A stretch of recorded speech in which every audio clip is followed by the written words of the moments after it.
This book has crystallized out of years of conversation.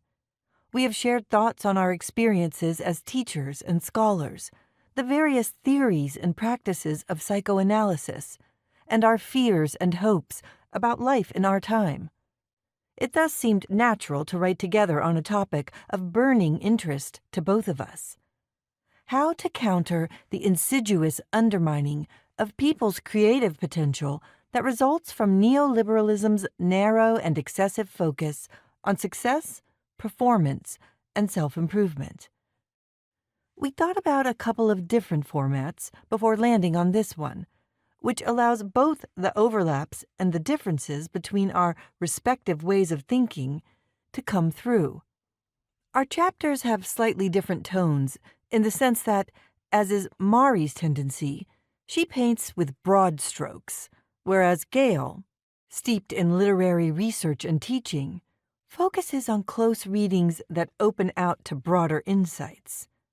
Our hope is that our distinctive ways of reading enrich this book by offering two different, yet conceptually related, lenses through which to understand the centrality of Milner and Winnicott to theorizing creative living and thereby to providing an alternative to neoliberal self-optimization. When it comes to Winnicott, there may be a bit of conceptual overlap, especially regarding Winnicott's famous discussion of true and false selves between our chapters.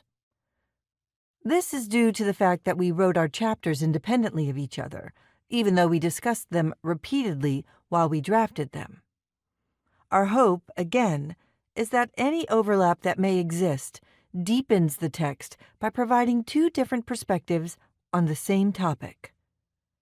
We are grateful for the time that we have been able to spend together that has culminated in this book.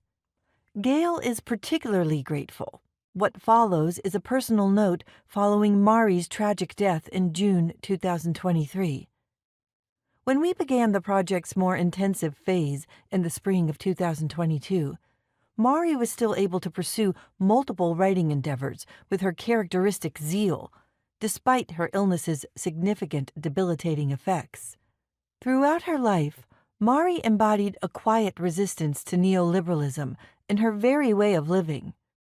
What in our usual language would be called her productivity was fueled not by ambition, but by her overflowing love of ideas, experiences, and people. Ideas were like precious, tangible things for her to mold, combine, and play with, like the beads that Marion Milner collected as bits of joy in her world.